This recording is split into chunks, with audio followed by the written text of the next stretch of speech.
I have to mention freaking Reyna bringing in Sheep Stealer in the battle, though. What was she thinking, man? That did feel like a last ditch effort. What was she freaking thinking? She wants to be part of her family, which is all dragon people. And that desperation is why this even happened at all. But it's like, girl, we're in a war. She brought the derpy dragon to a naval fight. You know? And she shot down her own people. Yeah, it just was not okay.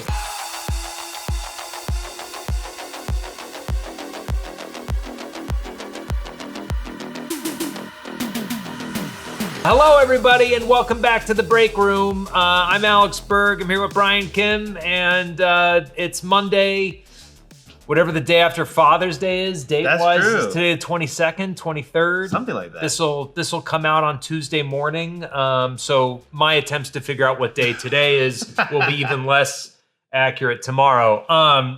I mentioned to Twitch before we started, I haven't even really said hi to you, either digitally or in person today. You were so rude to me, and I could not. I was like, I have a day today.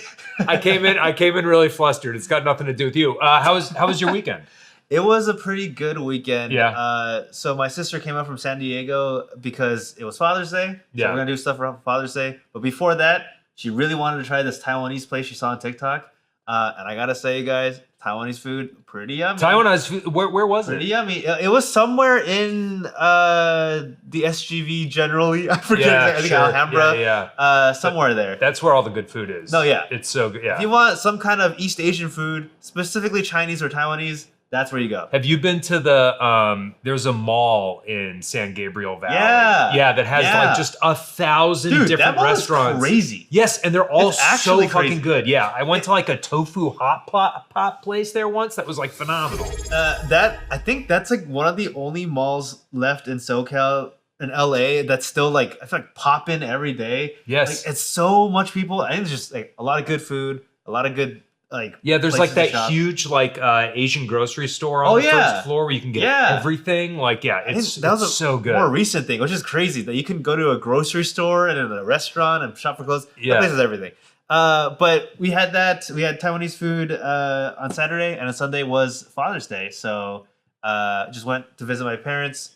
And my dad decided to make this braised, no, not braised, but it was a baked pork belly thing. I don't exactly know what it's from. Sounds great. It's pork belly. It was good. Yeah, it's only so bad it can get. I'm saying. But happy Father's Day to everyone who celebrates. Did you happen to do anything for Father's Day? No, I spent Father's Day wrestling with my pool. This is an unfortunate malady to have happening at this point in American history. My pool has algae in it, just like the one in DC. And so I spent Father's Day in the most stereotypical dad way of just frowning at a 70-year-old pool timer and trying to figure out how to manually override it and getting all the fucking chemicals and shock to get the algae out of the pool. So it was uneventful. It was a good weekend overall. But yeah, I was very much in true dad mode on Sunday. You gotta get in the dad vibe. That was my dad. He cooked some food, and after we ate, he sat down, put the World Cup on, and then fell asleep immediately. Yes, I talked to my father over the weekend. I was like, "What have you been up to?" He's like, "Oh, I'm just watching the World Cup."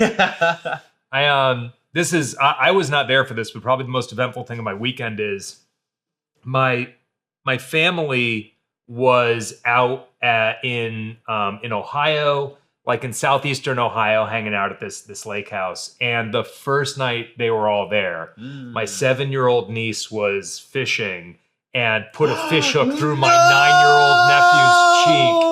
And apparently he took it pretty well. Okay. That's a nightmare. Yeah, but the rest of the kids were just screaming, and I heard about this, was man, I was really bummed to not be out there with everybody, but when I heard that, I was like, nah, I'm good. That would have been terrible. Yeah. Oh my god. Yeah. The fishing hook on your mouth or wherever it was hooked? It right in the middle of his cheek. It kind of looks punk as hell. The picture of him sitting at the ER just giving a peace sign, that's pretty rad. But oh no. But yeah. He's gonna not live him down. He's gonna be hey, remember how you hooked me in the face? Yes. Give me that snack.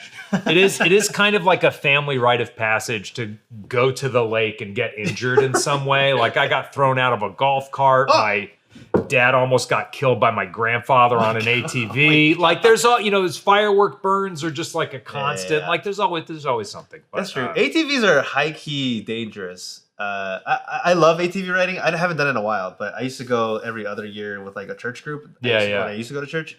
But one of the years, the guy was driving up the hill, and like you're not supposed to drive fast because you don't know how like steep the downfall is on the other side. But he just went off of it and just went and hit like a ditch. And I don't know what part of the ATV like stabbed him into the tummy. Yeah. And it was like one of those things where if it was any bit one way or the other, it could have hit something vital. But it just so happened to just hit flesh. So he was safe. Yeah, but it was bad. Yeah, I mean that's the fun though. You know, like you're describing this to me, I'm like, hell yeah, you got to go full speed over the crest. No, you should have bailed or something. I don't know. This same like lake in this used to be strip mining country, and my grandfather bought it in like the early '60s or something. This is my fucking daughter. I'm gonna text her back. Happy Father's Day. I know. Doesn't she know you work or something? She does. Which is why I'm texting her now. But so I used to live at this piece of property in Ohio, which like now has like forest and stuff. When it was my family bought it, it was literally like strip mining country and just covered in slag and looked like Mars. But we took a 1989 Ford Festiva L, which is like a tiny piece of shit car, took off the hatchback, turned it into a flatbed, spray painted it, put new shocks on it, and we did it a monster garage. Yeah. And I took it out in the middle of the woods one day, and it only got 2 radio stations. It got a Christian station that would always be like Psalms and stuff, and then a classic rock station. And there was a huge tree in the way. And I was like, God, I don't want to have to like reverse all the way down this like path. And so I put on the classic rock station. It's Thunderstruck by AC/DC. Okay. And I was like, hell, I was watching a lot of Jackass at the time. I felt indestructible. And I went back and I just fucking floored it at this fallen tree. And would you believe the tree stopped the car? I was going to say. Just smashed my head on the steering wheel while blaring Thunderstruck. I was like, yeah! That's crazy, bro. But that's, then you got to get fireworks involved. You got to be like shooting a Roman candle out the window just for kicks. It's like it's what you gotta do. How are people alive? That's the question. I don't know. That's the question. I don't know. Well, let's anyways, yeah. So my weekend was not that eventful. I sat around, I read, I played God of War, it was good, but out in Ohio, shit's going down. That's where it's going down. Yeah. Go to Ohio, you guys. Yeah, man. Buckeye State. Okay, let's get into the news we have missed. Since last we were here, we got a new Spider-Man Brand New Day trailer and a new TV spot. I'm super stoked for this movie. I didn't need a new trailer to get me more stoked, but it was like the sort of thing where I was like, yeah. Like the first trailer was kind of like a moody, like sad vibes, and this one felt more like, oh yeah, this is gonna be fun as hell. It's gonna be super fun, and they gave it a lot of more like information about like what exactly is happening. Yes, they showed straight up that Tom Holland has like biowebs. Yeah, and we kind of we guessed that was gonna happen. Knew that. Yeah, but it's just straight. Also, why did they keep going and like it's splurting out? That's so nasty, dude. I don't know. It feels like some exec was like, don't kids love pimple popping videos? Let's get some of that going in there. No. I mean, I guess they wanted to emphasize the grossness because I think even in the No Way Home, him and Andrew Garfield are kind of grossed out. Like, bioweb is crazy. Yeah. So it's emphasizing that. But just imagining you have webs in your arm and you can squeeze it out. That's gross. That is so gross. Yeah, I know I'm in the minority on this. In that, not only do I not like Tobey as Spider-Man, but I prefer biowebs to web shooters. They make more sense to me. Oh yeah, I think so. But I do kind of like that if you've been used to web shooters, then you start making webs. You're like, what the hell is this? No, it's gross, but I love it. I you know what? I used to be, maybe it's just because I'm in this industry where we like know of all these like we kind of know ahead, sort of like rumors of what's gonna happen. Yeah. I like that they just showed Hulk. You know, it was just like, oh yeah, Hulk's gonna be in the movie. Yeah, like, yeah. That's sick, especially because people have been clamoring for Savage Hulk for so long. Yes. Like a lot of people don't like Smart Hulk, which I get it. I like Smart Hulk, but I like him as a change of pace, not the new norm. Yeah, exactly. You know what I mean? Like, so we have Savage Hulk.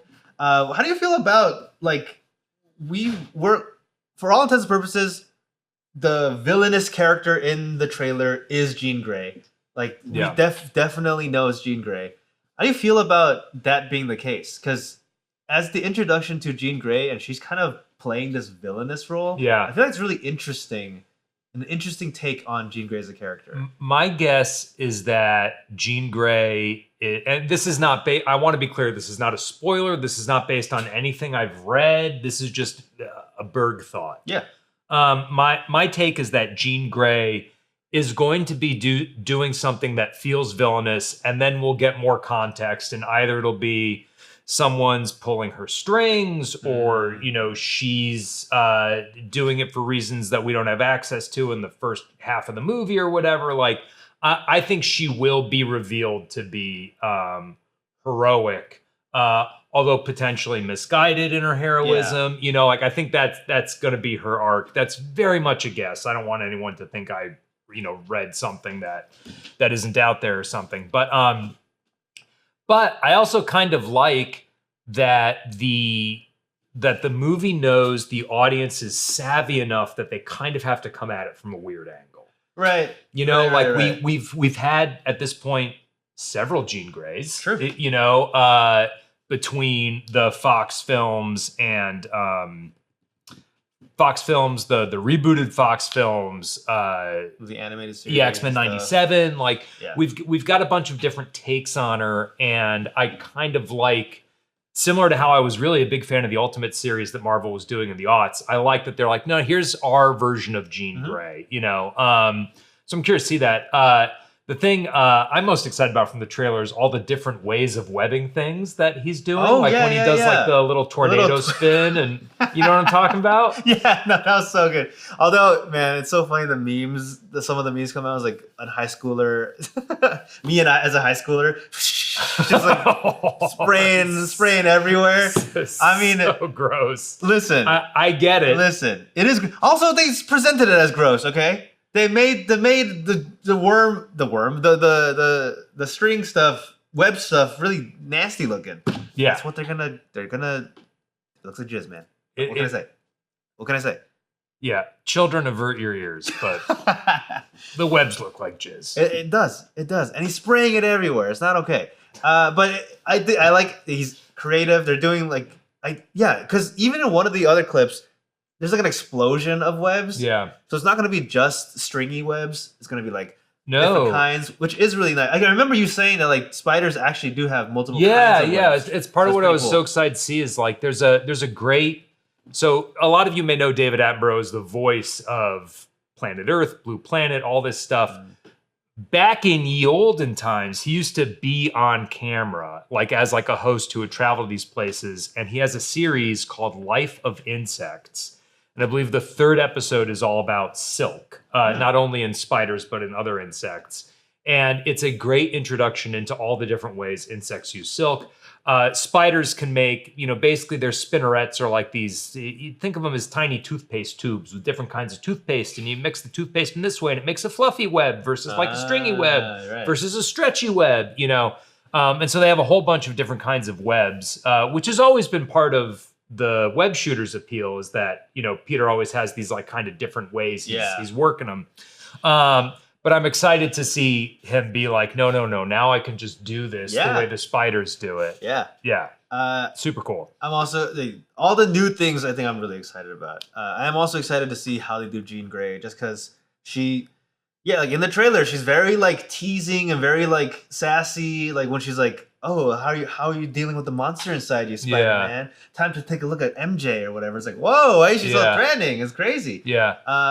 But she's an X-Men. She's gonna be good. There's some good reason she's doing whatever she's doing.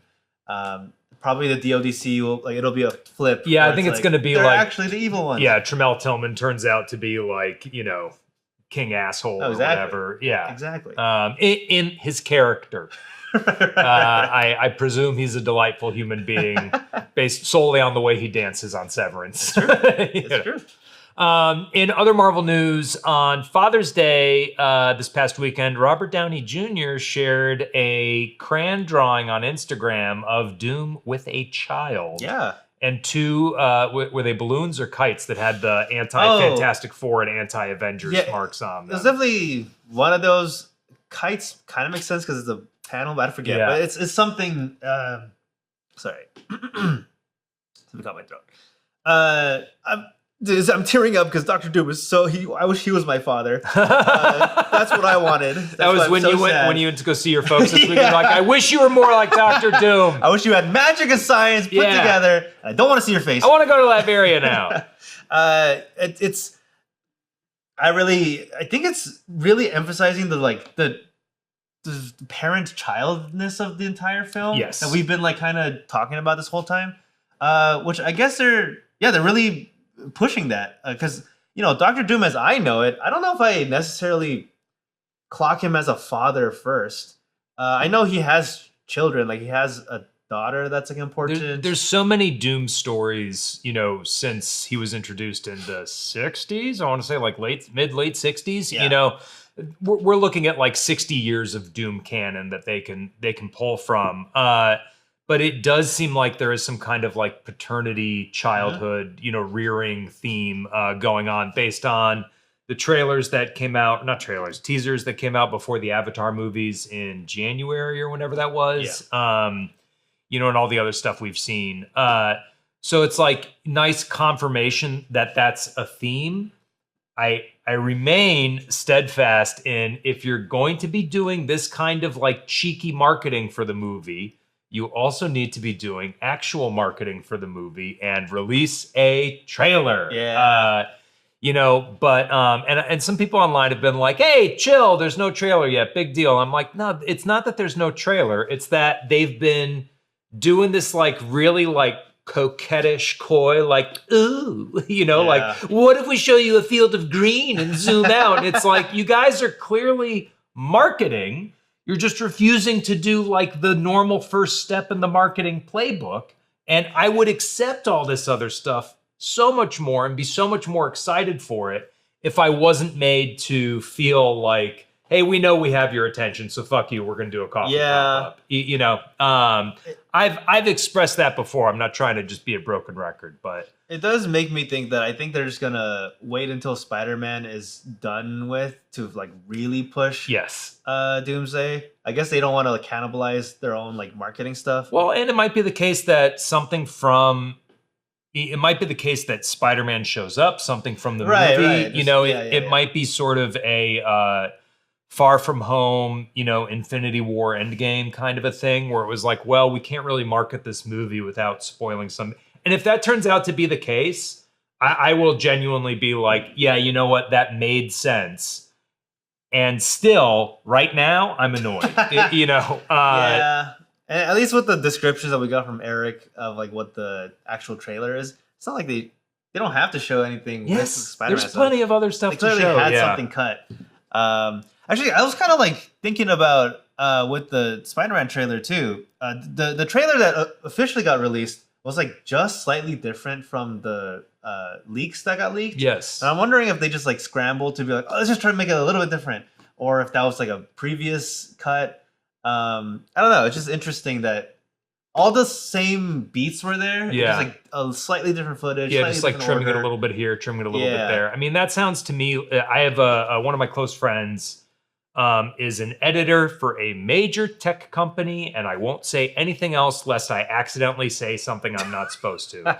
I mean, he's such a pro, he won't tell me shit about what he's working on until after it's out. But there's always sort of a final polish round of notes where, it's a 1-2 punch of the high level, creative directors and VPs of marketing and stuff wanting to get in there and be no, trim this up, time that out, and And like, then you have the various departments are like, this FX shot is not quite done, but this one is, so we can put this in instead. Like there's all of these little compromises, workarounds, and straight up choices and preferences that come in at the very, very end. And so I wouldn't be surprised if the difference between the leaked trailers and the final trailers was just that very normal process happening. Yeah, that makes sense. Okay, great. We also got some other trailers. Shrek 5. Thoughts?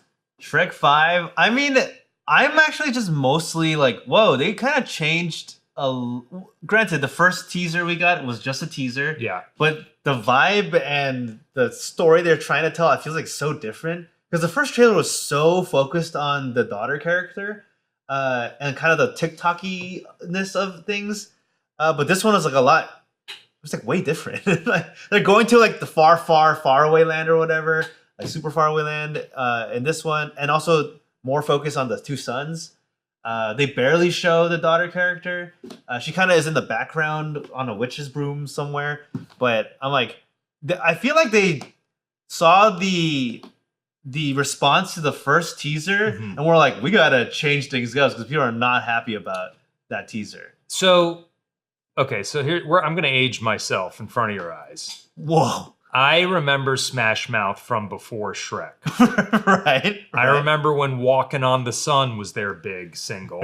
I remember them in Mystery Men. Okay. So I've seen the first Shrek movie, but probably not in a long time. And I don't think I've seen any of the sequels. Whoa. So not even 2? 2 was the good one. I don't think so. That's crazy. I mean, the first Shrek movie must have come out when I was like, if not a senior in high school, then maybe like early college. Yeah, fair enough. Which it hits different watching it at that age. And I haven't had a lot of cause to go back and like rewatch it, except for the fact that my wife has been so Shrek pilled by brain rot memes that no way. That like her saying donkey randomly like in response to something is like a thing I'm aware of. And one time she passed out on the couch and I put Shrek on so she'd wake up to it and feel weird. What does that even mean? So I haven't seen anything, so I watched the Shrek trailer, but I was like, none of these characters mean anything to me. Like it all just kind of like goes in one ear and out the other. Yeah. It's the kind of movie that I will wind up watching if my daughter wants to watch it. She also, oh man, that's probably what she was calling me. She went and saw Toy Story 5 last night. Right. And I told her to tell me about it. She called and I was like, I'm working, get out of here. You told me to tell you about it. Yeah, I know. That's fair, because I will say Shrek 5, I like the Shrek franchise. I think it's a lot of fun, but it is, of the IP reboots, and most of them are like nostalgia grabs, I think Shrek is one of the most, like if you don't know what's going on in Shrek, and you go to Shrek 5, I feel like you'll be so lost. Yeah. Because more than the other movies, there's so many characters that already exist that have already been introduced in 1 through 4, that to reintroduce them in this movie is going to be like a whole thing. So I'm interested to see how well it does with like the younger audience, or just people who haven't seen Shrek. Yeah. I mean, Shrek still has like the meme-ness of it. Yeah. Like, people like Shrek as a meme. I can't tell how much of anybody's love of Shrek in 2026 is genuine love of Shrek, or like, this is so fucking dumb, I'm going to meme the hell out of it. You know what I mean? Like there's so many layers of irony, sarcasm, and insincerity surrounding the Shrek fandom that from the outside, I find it impossible to pierce. And I think, and I think someone like my wife would say like, well, I like it because it's stupid. And it's like, well, then what does that mean? Do you like it or is it stupid? Like those are distinct categories for me. Right. But yeah, so we'll see. We also got a trailer for Disney's Hexed, new property. This looked fun to me. Like, again, probably not a movie I'm going to rush out and see unless my daughter wants to see it. But looked like a fun coming of age, like, hey, I discovered magic powers kind of thing. It is kind of those like classic, I'm the weird kid and something's weird, but then I find something to like. Yeah, here's my community. I found my people. This one's magic, kind of Harry Potter-esque. Yeah. I will say though, even though I think the movie looks fine, I think for me, Disney and Pixar, and I know they're different entities, but I'm just grouping them together, have been a little bit like their style has been kind of boring lately. In a way that hasn't really grabbed my Well, that was attention. why we got so excited about Gato, right? Like, that exactly. Finally looked distinct compared to something like Sony, that where every movie feels like, oh, this is not only this movie's own artistic style, but it fits the themes in the story. And, like Mitchell's versus the Machines, it feels distinct from... Was Teenage Mutant Ninja Turtles Sony? It was I think that is Sony, actually. Like those two feel distinct from Spider-Verse, in Spider-Verse, they play with the frame rates so that when like Miles finally gets his groove, then he's smoother. Like it's, I feel a real innovation coming from that side of animated films that I don't feel from Disney Pixar. Yeah. That's not a judgment on the quality of the films themselves, but I totally hear what you're saying. Yeah, it's just kind of disappointing to me just because Disney used to be the kings of this. Yeah. They were the forefront of animation, and now it feels like they're falling behind. Someone on Twitter did it was kind of ragging on them, was a side-by-side comparison of the Hex trailer and the trailer for, what was the movie? It's a DreamWorks movie. It was like two girls from the Philippines, but like, oh my God. Did it come out recently? No, it's going to come out. DreamWorks Filipino movie, Forgotten Island. So there's a trailer for Forgotten Island. It's about like these two girls who are like best friends with their kids, and they're growing apart, and they get transported to this magical island. But the whole gimmick is that the longer they stay in the island, the more they forget about each other's pasts. And so it's this like struggle of like trying to remember your best friend or your childhood, but like it's like another growing up thing, I think. Yeah. Just like falling out of touch with people and being like, I can't believe we used to be the same person and now there's nothing. But not only is that concept, more novel, just the way that the trailer was cut, the way that the way they animated it, it just felt so much more fresher. And just seeing it side by side was just particularly like noticed that. And someone pointed this out with the trailer for Elio, and who knows if this is actually what Disney did, but they noticed that in all of the shots, at least in the trailers, and maybe in the movie itself, the subject is always center frame, and their theory is that it's to make it easier to be cut for vertical formats. Oh, God. And when you see that when you have that context, you kind of notice it also in Hexed, where everything is center framed. And so it just kind of leads to a bland looking movie. So interesting. It's animation is meant to be like, whoa, it's a caricature of real life, Yeah. And because of that, there should be much more dynamic stuff with it. So it just makes me, especially because Hex is a original IP, because there's nothing for them to like. There's no previous visual language that's been established. They could go crazy with it, which is why it's a little disappointing. But you know what? This is just not Disney's era. I don't know. This is not Disney's, at least in the animation front. It's just not their era. This is the land of Sony animations and DreamWorks animations, which I think currently. Yeah, I mean Sony's killing it on animation. Yeah. They're destroying it. It's great. Let's talk non-animation for a minute. I put this in the prompter because I was curious about it. I don't know if Brian cares, but we got a new trailer for Clara and the Sun today. Taika Waititi's adaptation of Kazuo Ishiguro's sci-fi novel. The trailer looks. The trailer feels to me, as someone who read the book, feels very different in tone from the source material. I can't tell how much of that is, Taika Waititi kind of carries his own sort of like, childish like levity with things, even in something like Jojo Rabbit, which is ultimately like a pretty heavy movie. So for me, coming at it from the book, I saw the trailer and was like, maybe, although Jenna Ortega looks phenomenally well cast. What were your thoughts? I'm curious. Yeah, no, I find that interesting. I mean, I'm kind of a sucker for stories about like what does it mean to be a human? What does it mean to be conscious? What does it mean to be whatever? And so that's what it looks like to me. The story is about like an AI creation or like a toy robot friend who like learns to be human or what it means to be human. And then somehow the family, it's all that stuff like that seems interesting to me.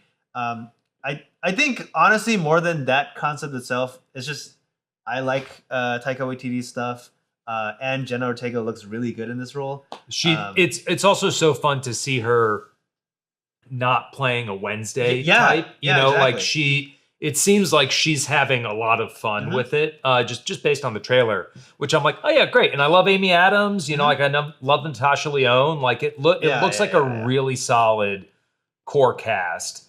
I tend to like Taika Waititi more than I don't, although I recently watched Thor Love and Thunder, which is I can't quite put my finger on why it's tough, but it is. Yeah. Because it's so similar to Ragnarok. It should be great. No, that's what I was thinking. And it has parts I really like. I don't think I think people like really hated on it. And I get it, but I think people got like a little bit like too worked up about it.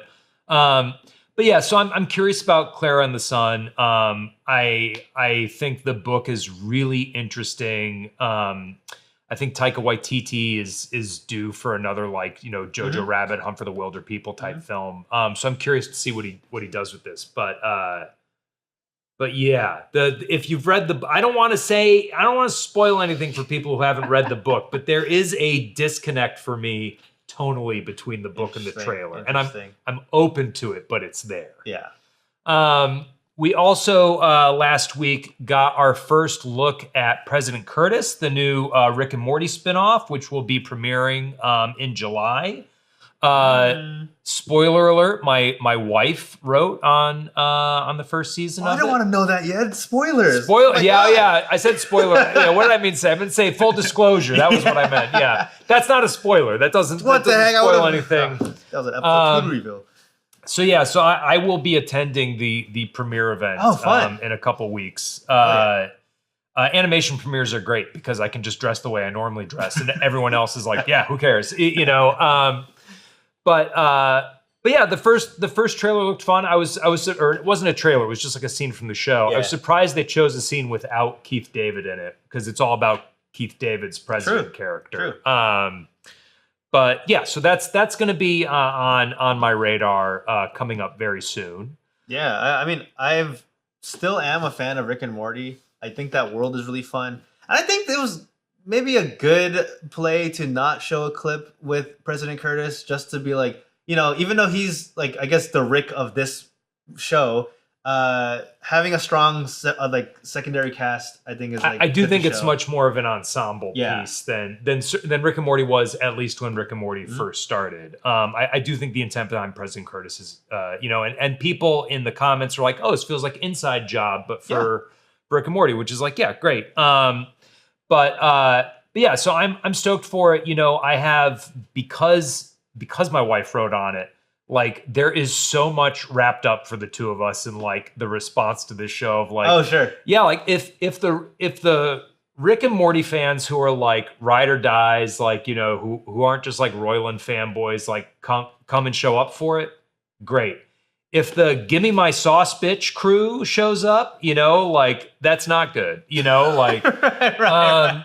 So, you know, it's the Rick and Morty fandom is really runs real hot and real cold, and which one you get is always a little bit of a gamble. So we're hoping the good ones show up for it. I'll show up for it. Yes, it seems fun. Thank you. I think the best part of Rick and Morty is when like the sci-fi gets really stupid, and I think every time it's a episode with the president, the sci-fi is like stupid. Yes. Like, it doesn't make it's even stupider than normal Rick and Morty.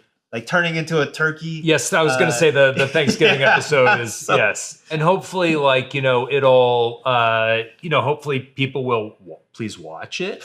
Please message all the execs, you know, relentlessly saying give us more seasons of this. Because also at this point now I know a lot of the other writers. I'm like, oh, these are all great people. They're all very funny. So yeah, I'm excited for that. GTA 6 released a video showing the new cover art. Dude. And it's at 10 million views. Imagine just being part of Rockstars. It's a guaranteed hit. It's a guaranteed hit. It's a guaranteed hit. I mean, it's crazy. People are hungry. It is, on the one hand, it is a guaranteed hit. I think it would be very surprising for GTA 6 to bomb. However, the amount of development time and capital that has gone into GTA 6 also means that like what might be a mega hit for a regular game will not even scratch the surface for what they need to recoup in costs. However, it bears mentioning that GTA 5 or GTA Online came out with GTA 5 was at one point the most profitable entertainment product ever made. Yeah. So not the highest revenue, the most profitable, and so that's what Rockstar is banking on here. Yeah. People are coming into this game expecting to play it for a decade, which is wild. Yeah. But it is, to me, video games don't even have boxes anymore. I've been buying everything digitally since PS4, Switch 1 era, so to know that there is cover art and that's a big deal is like, what? People just want anything GTA 6, I think. Yeah, for sure. Please give me more news. I mean, I think that I'm not like a GTA like ride or die. When I was young, my father did legal work for Take-Two, which became 2K, and so I played the PS1 ports of GTA 1 and 2 when they came out, and then GTA 3, obviously. But like, I haven't really come back to it. Like, just open world games are not my thing, even though I think they're like pretty great games and really well done, and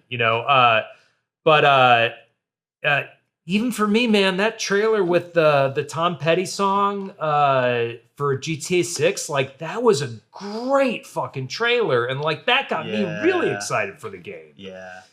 So like I will probably check this one out.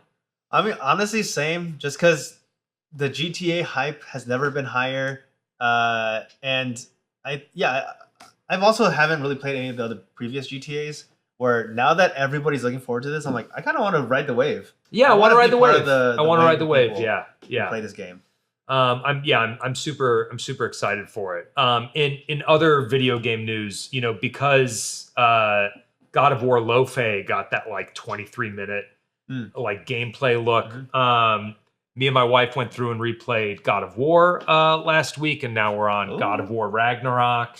And it's so funny knowing everything that happens in Ragnarok and knowing, what's going on with Lo-Fe, that like so much of the first game is like, by the way, the kid is Loki. And his mother, secretly a giant, and so like you're playing the first game and like you get to the end and that's like meant to be like the boom, check this out. And you're like, oh yeah. No, that's interesting, But those games are great. I'm super excited for Lo-Fe, but yes, it is very cool. That was my weekend basically. I played God of War and I read Circe. For those of you who are asking what book I'm on, I'm rereading Circe to prep for the Odyssey in July. Dang. And man, Circe's a great way to prep. It's real good. It's real good.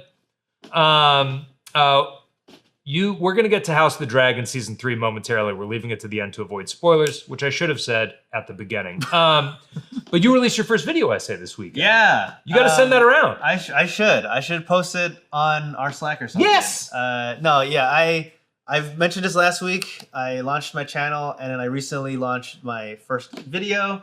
I'm really proud of it. Even though you made it? Even though I made it. Yeah. And I know it's hard to believe. Interesting. That's just a weird take. So it's a really fun video. And if you guys would like to check it out, I'll link the video in the description or something. Put it in pinned comment. Yeah. Or maybe I'll pin it. Who knows? Yeah. I run this channel. I'll do whatever I want. Pin it. Do it. It's, I've mentioned this. It's about rage games, Faudian games, and why I think people play it. There are many reasons why someone would play it, but I took the route of I think it's about like catharsis and like the feeling you get. It's a safe place to feel rage in a world that doesn't really let you feel rage, and it helps you form communities and whatever. So I make my case there. I really like it. And you know what? It might help the algorithm because I'm not gonna lie, the algorithm is not happy with my video. Not happy with my video. Nobody cares. Which is fine. It's just fine. The algorithm giveth, the algorithm taketh away. It's okay. I get it. I still think it's a good video. I just think the topic-wise, people probably just don't care as much anymore because the wave of fighting games has kind of waned. Well, because when did Baby Steps come out? That wasn't too long ago. Yeah, that's the most recent one. It was the most recent one by Benefati. But even then, I think when it was big, there was like these key games. It was Getting Over It, Jump King, Pogo Stuck. What was the one with everybody trying to climb their way up out of hell? Only Up. Yes. Something like that. Yeah. When that was happening, that was peak fighting game fever. Yes. It definitely has died down. I do love this like splintering of video games into like sub genres. You know, like I was reading an article yesterday or the day before about some new Balatro-like, and I'm like, Balatro-like? Right, but like Balatro-like is already like a deck-building roguelike. Yeah. You know, it's like Balatro is already a deconstruction of Slay the Spire. You know, yeah. And so that there's like Balatro-likes now is like so funny to me. You know, and I get if you are a video game writer, you know, like if you're a journalist or a reviewer or whatever, the pressure to accurately label a genre, you know, and then the blowback everybody gets the second they come up with a new genre name. Yeah, right. You know, is so wild. Like, you know, Steam recently labeled some Survivors like a Bullet Heaven game, and everyone was like, it's not Bullet Heaven. And I'm like, I don't. Yeah. That's as good a name as Survivors like, you know, just trying to like take it away from the IP. So we don't wind up with another 20 years of Metroidvania, you know. But it is so funny to me how niche the genres get. And when you find the one that clicks with you, ooh, baby, that's a good feeling. It's funny. Yeah, I actually saw this game. It was, I guess, a Balatro-like. I don't know if you saw it's the same game. It was pool. But no, I haven't seen that. Yeah, it's like a pool game, but each circle or each ball, you can like upgrade the ball and the different things when you hit things, give you multipliers and points. But the layout of like there's like the ante and like you have to bet and do all that stuff. I guess they like took it from Balatro, but genres just keep popping up. They just keep popping up. Yeah, I think more so in video games than any other media. Oh yeah, I mean because I think also with video games the distribution model is such that like they tend to be largely community based. You know, friend slop is another genre that's popped up, which I actually dislike the name of that one because it feels like it's just a dig on games that are trying to capture that like during the pandemic when we were all like Among Us, you know. But I do think video games spew out genres because so much of it is like, well, I'm one developer who made a game for me. Right. You know, and then it tends to be community-driven marketing as opposed to the sort of top-down corporate marketing where there is a little bit less innovation with genres. But even then, you get stuff like Pragmata, which is like, I don't know, it's half puzzle game, half action game. You know, like there's interesting stuff going on. Let's talk about House of the Dragon Season 3. It's dragon time. Now, this morning, Brian slacked me and said, I want to do the show about House of the Dragon today. And I said, I haven't seen seasons 1 or 2. I will do my best to catch up by the time we tape. So I watched the like, you know, catch-up video Eric made summarizing seasons 1 and 2. And then I watched all of the first episode of season 3. And I'm going to go out on a limb here and say this is a good show.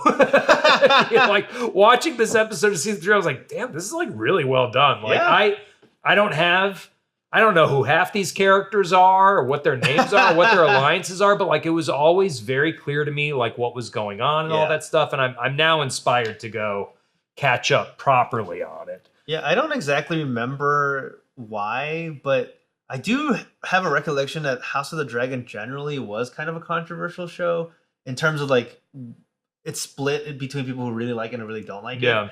I couldn't tell you exactly why, so you guys will tell me in the comments, that's for sure. But I've been liking it, and I think this first premiere episode for this season has been a solid premiere. It just like starts really hard with like the fights, the like the sea battle. I think is so cool. That was awesome. I think it's so cool. And so, like, you know, we can do like a loose recap, you know, at the beginning of, and this is the loosest of recaps because I wrote it and I was like, you know what? I'm gonna take some inspiration from Jonathan Van Ness and not look up the names of anybody. This is back for those of you who remember Funny or Die. This was Jonathan Van Ness was on Game of Thrones. Delightful human being, to me at least. Okay, so the loosest of recaps. We start off with a lady taming a wild dragon named Sheep Stealer. Also, to be fair, all the names are like Ray. Yeah, I know they're like Baylor, Ray. Yeah, they all have HEA or HAE. So it is hard to. I still can't remember it all. So Sheep Stealer gets tamed by this lady. The Burnt King, who I think was Aemon. I think he's Aegon. There was Aegon got burnt. Yeah. He sneaks away from King's Landing and gets captured pretty quickly. Matt Smith and the Tully army meet up with the old guard from the north and the Riverlands. Rhaenyra gets ready to head out, but she gets locked in the room by her son Jace. The pirate Triarchy meets up with the Black Fleet / Corlys on the open seas, and that's where we get the Battle of the Gullet. There's a great sequence where Corlys leads someone who I think is named Bitch Fist. I think her real name is Shirako, but I think they call her Bitch Fist. I think that's the ship's name. The ship's name is Bitch Fist. Oh, that makes sense because it rams her. Yeah. That's so fucking funny. Yeah, because I was like, damn, that's a hell of a badass nickname. It's also a good name for a pirate. Yeah. Okay, all right, that makes more sense. So Corlys leads the ship Bitch Fist into these narrows. There's a really great sequence of like them navigating that and her like throwing the Lannister advisor overboard in his armor to like lighten their load so they don't drag that. I thought that was awesome. Sheep Stealer shows up, burns some Targaryens by accident because that dragon ain't tamed. Jace's dragon dies after being grappled, and Jace dies along with it. Yeah. And that's kind of the end of the episode. So I just want to go on record. Brian, I didn't even let Brian look at this summary before I put it in prompter. Any errors in there are my own. Come for me, not him. But yeah, I thought this was great to the point where watching it, I was like, the things that annoyed me so much about Game of Thrones that made me kind of walk away from the franchise midway through that show's run were, I didn't like it as an adaptation. I had read all the books. I knew them really well. And I felt like the show was spinning its wheels a lot. I have not read Fire and Blood. And so I don't have that same kind of like, that's not how it happens in the novels energy, you know.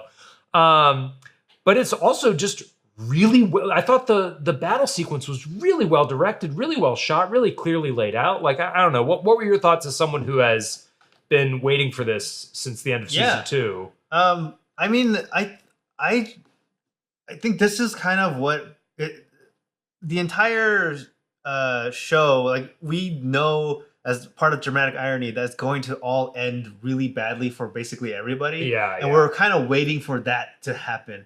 The season 1 and 2 were all just building that tension for this to finally break. And I think now it's the start of that break, where we get this first big epic fight between the two sides. Yeah. And it's the green and the black. The green and the blacks. And I think what's really, I guess, fun about this, and I guess war in general, and what they're showing is how much of the fighting and war is it's personal and not really like, there's no like clear, I don't know the words, but like, no, there's no bad guy or good guy necessarily. It's just all people who have all these things that they want to fight and do, and they're all doing things out of their own kind of selfish interest, but it just happens to align. And the result of that, of these people who are powerful, is like a massive scale war. Jace feels like as the prince, he wants to feel heard and stuff. And every time, even though it's for his protection, every time his mom says like, ignores him, knock it off. He has more of like a desire to go out and fight, even though he shouldn't and doesn't have to.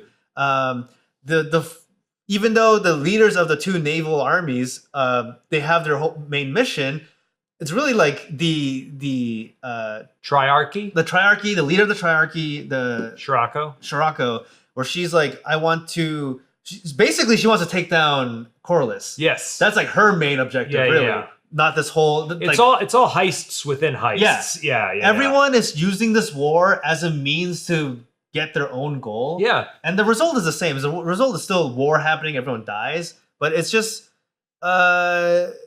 it's a tragic, it's really tragic to see how all this is going down because of misunderstandings, because of all these different things. Yeah, it feels like, and I think this is when the Game of Thrones books are at their best. When you read Storm of Swords, and you get to these major events, things like, the Red Wedding, or I think it's in the second book in Clash of Kings where it's the Battle of the Blackwater. Like, you see how, these things do have like a high level strategic element for like, well, it makes sense to capture this keep. It makes sense to block off this waterway. It makes sense to take out this rival sort of a thing.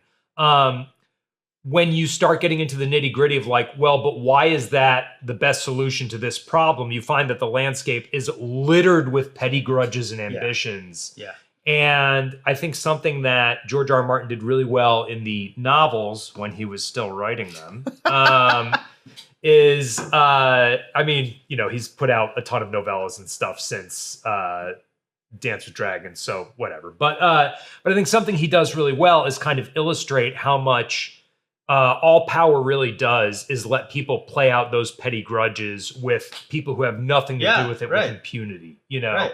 I would say even in Knights of the Seven Kingdoms, it's another showcase of like a kind of non-consequential there was some family quarrels, and via this knight who not like a fake knight who wants to be part of this thing, the result of it was like tragedy. The crown prince dying was kind of like there was no real conflict, but like these devastating tragic events happen anyway. Yeah. And I think the Game of Thrones world is kind of like really good at showing that kind of stuff. I remember in I'm not like tuned into how the internet or whoever or the people watching this, how they feel about it, but I know in Eric's how they did your homework video, he kind of mentioned how some people wanted they wanted to see the two queens of both sides basically go crazy and like have their power with impunity. Whereas in the show, it's showing it more as like they both don't want the conflict to happen, but it's happening anyway. Yeah, it has its own momentum at this point. Yeah, exactly. Yeah. So even though they both are trying to find different ways about the conflict, it's ratcheting up anyway. And I guess I don't know how I feel necessarily with that, where on one hand, it is more interesting where it's like the result of tragedy is sometimes beyond your control and it just happens. Whereas it could be more badass if like the queen is just like, I'm going to do what I want to do and whatever. So I wonder what the general audience feels about that. But so far, I'm still liking it. I'm still like really enjoying it. Yeah, I mean, again, having not read Fire and Blood, I don't have anything to be like, well, in the books, it was this way because then that leads to this thing 3 books later, which I did have watching Game of Thrones and was probably insufferable. Yeah. But I don't agree so quickly with me being insufferable. You agreed very quickly. We know this.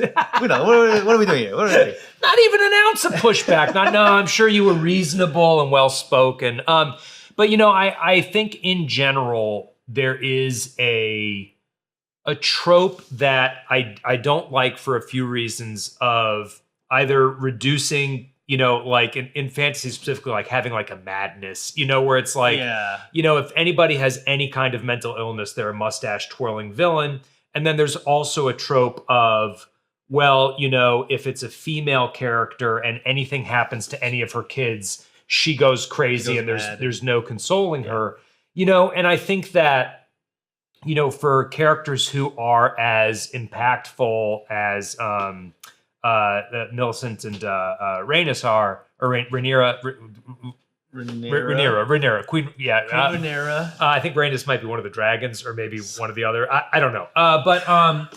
But for characters that are going to be essential to a show, you kind of want them to be a little bit more multifaceted because that opens up more storytelling opportunities, more interesting ways to tell story. It's, there's no need to use a chainsaw if you're getting by fine with a scalpel. And again, having not seen seasons 1 or 2, so my analysis of this is necessarily more shallow than someone who's been watching it all along and has read the source material.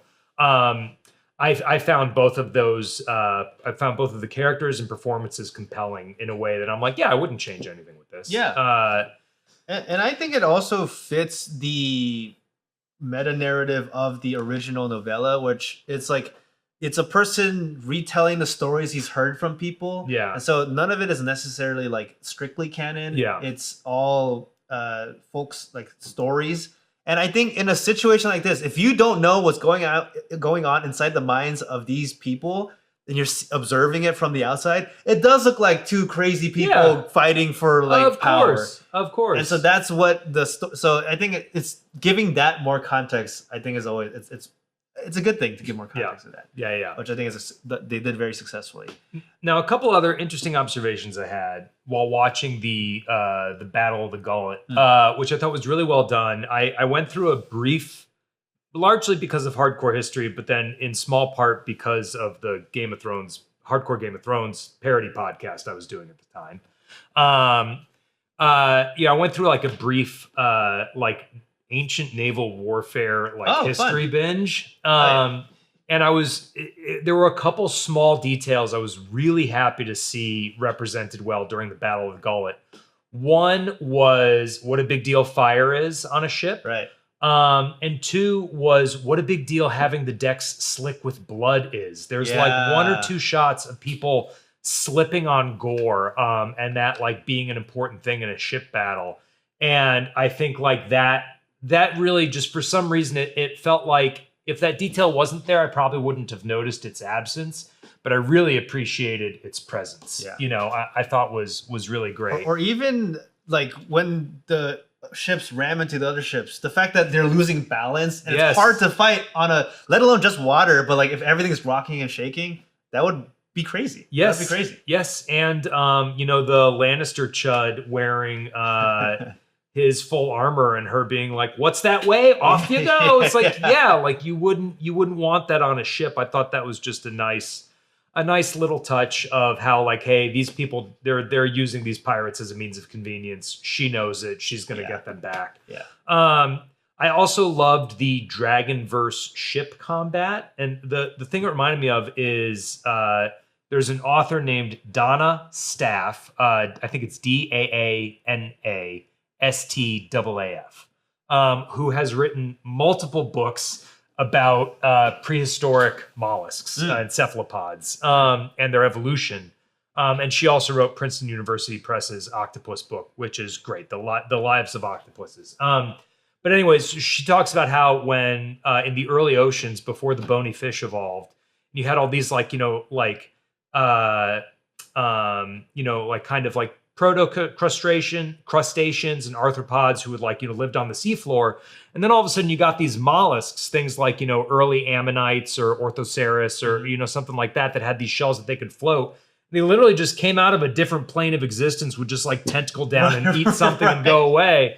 And watching the Battle of the Gullet, that was how the dragons felt, where it was like, yeah, man, dragons just going to show up. And they had grapnels and stuff, which I thought was interesting. But I loved just the fear of like, sorry, your whole ship's burning now, man. Bad luck, It's really showing the power of dragons, how important it is in this world. Yeah, it's having an air force when the other people only has a navy. Exactly. Yeah. But when they came to burn all the ships, I was like, dude, this is crazy. It's almost over. Yes. Which is why I think to show how impressive the triarchy are. The triarchy, triarchy, with they know how to take down dragons via the little grapnel stuff. I love that. And attaching it to an anchor, it's like, whoa, that's actually so smart. Yeah, well, that was my other thing is watching that. I was like, oh, this is what whalers used to do is they would harpoon a whale, and then the end of the harpoon line would be tied to their little longboat. Right. That's the Nantucket sleigh ride. Is the whale's going around, but the force of having to drag the boat keeps it from being able to dive and tires it out. And I loved seeing that, like, oh yeah, when you grapple, hit the dragon with that thing, it's not like an immediate, immediate kill, but it will, like, over time, and then it's like dragging it through the other ships and the rope is like its whole own thing. Yeah. I just thought that whole sequence was so well done. It really felt like a lot of thought and love and like kind of a childlike glee of like, hell yeah, what if we had a dragon going after a boat, got put into it in a way that I really enjoyed watching. Yeah, I have to mention freaking Reyna bringing in Sheep Stealer into battle, though. What was she thinking, man? That did feel what like was she a last ditch freaking effort. thinking? Also, forgive so me if this was tragic. not everybody else's takeaway with Sheep Stealer. That dragon needs an orthodontist. It's got a huge, huge underbite. I think they were really trying to sell that, like, this dragon's kind of dumb, or like kind of is not like all right in the head with the. But it's, I get that, because in the other seasons, it's a whole thing with Reyna like wanting a dragon, but none of the dragons taking to her. Yeah. And so she wants to be part of her family, which is all dragon people. And that desperation is why this even happened at all. But it's like, girl, we're in a war. She brought the derpy dragon to a naval fight, and she shot down her own people. Yeah. It just was not okay. And then they were gonna, her siblings or cousins or whatever were gonna like take her down until Jace realized, like, oh my god, it's Reyna. Yeah. I can't hit her. And I think that almost, not single-handedly, but that was a big factor why Jace wound up dying. Yeah, Jace wound up dying. Yeah. And it's like, man, it's just this show is so good at making things like, yeah, somebody just wants to be part of the family, and her desperation to do that causes the downfall of her family. And also, she's trying to do a good thing, right? Like, she's fundamentally trying to help. She's like, I think I finally have a way I can pitch in. Like, you really understand the character motivation. Again, without having seen the first two seasons. Yeah. So I really liked it. I think I'll keep watching it. Whether or not I find it, I talked to my father this weekend, and he was like, man, Spider-Man Noir is great. Have you watched it yet? And I was like, I haven't had time. So whether or not I find the time to go back and watch the first two seasons, we will see. But I'm certainly going to keep up with this one. Do they know how many seasons they're trying to do? I know a fourth is coming out. Okay.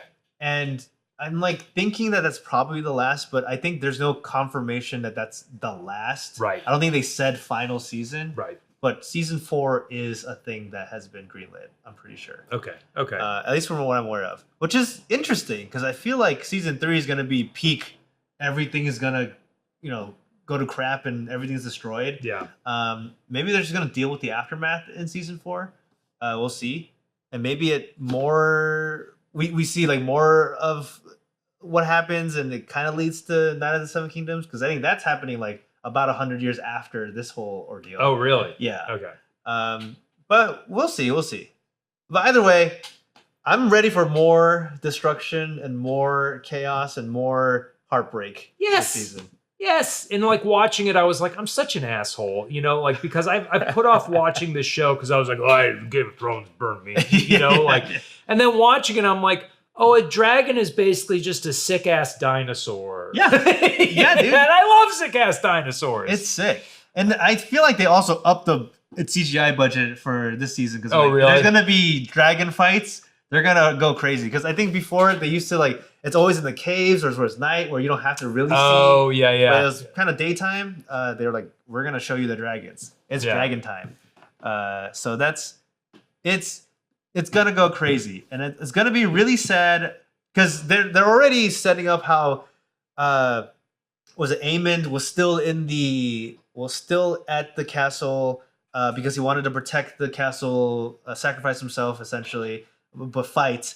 But Millicent? Wait, is that the Olivia Cook's character? Yes. Yeah. Millicent is like, you gotta leave. She's trying to do these sneaky ways of trying to save him, but make him leave in order for the castle to be taken. And then in the trailers, we see that like a lot of the citizens don't necessarily would like Queen Rhaenyra. Reyna. Oh my god, these names. By next week, I'll have them down pat. But I literally watched this episode 2.5 hours ago. Yeah. But it's gonna be another one of those things where things seem to go one way or another, but tragedy hits. And man, next episode where the queen sees that her son is dead is gonna be devastating. Yeah, it's gonna be devastating. It is, and I guess this is just war. It is crazy how when he dies, it's a little anticlimactic. Is not the right word, but it's very quiet. It's not like he didn't like fly his dragon screaming into the side of the ship, going like "Long live the blade!" He just hooks himself from the dragon, surfaces, just gets shot. Yep. Yeah. He dies. No body to bring home. Everyone's just like, I don't know. We killed some Targaryen. right. They might have not even known. Yeah. But we'll see. We'll see for next time. Rad. All right. Well, that's it for us today. Real quick before we go, we will not have a show next week. Oh yes. Right. We'll be dark next week, and then when we come back, we'll probably have a different set. That's the plan. At least a different way that we're going to film. Yeah. It's not just this desk. So be excited for that. Yes. Change of pace. But yeah, we will be off next week. So if we're not here, blame Brian. It's true. But also make sure to like this video and subscribe to the Breakroom channel on YouTube. Give us a follow on Twitch. Some of you are there right now live. I'm ignoring you. I'm so sorry. If you want to support us directly, consider buying some merch from nerdriot.shop. Nerdriot.shop is the best way to support our channel. You get a tee to boot. We got tees for everybody. You excited about Supergirl? We got Supergirl. You excited about Brand New Day? We got Brand New Day. You excited about X-Men 97? We got X-Men 97. We got House of the Dragon. We got it all. If you've already got a tee from nerdriot.shop, show it off, tag us on socials. We'd love to hear from you. And if you're not already following us, you can find us at Breakroom NR on Instagram, Twitter, and Threads. Go check out Brian's new video essay. I'll make him put a link in the pinned comment. I'll do it. Thanks so much for tuning in. We will see you in 2 weeks. Thanks, everybody. Right, bye-bye.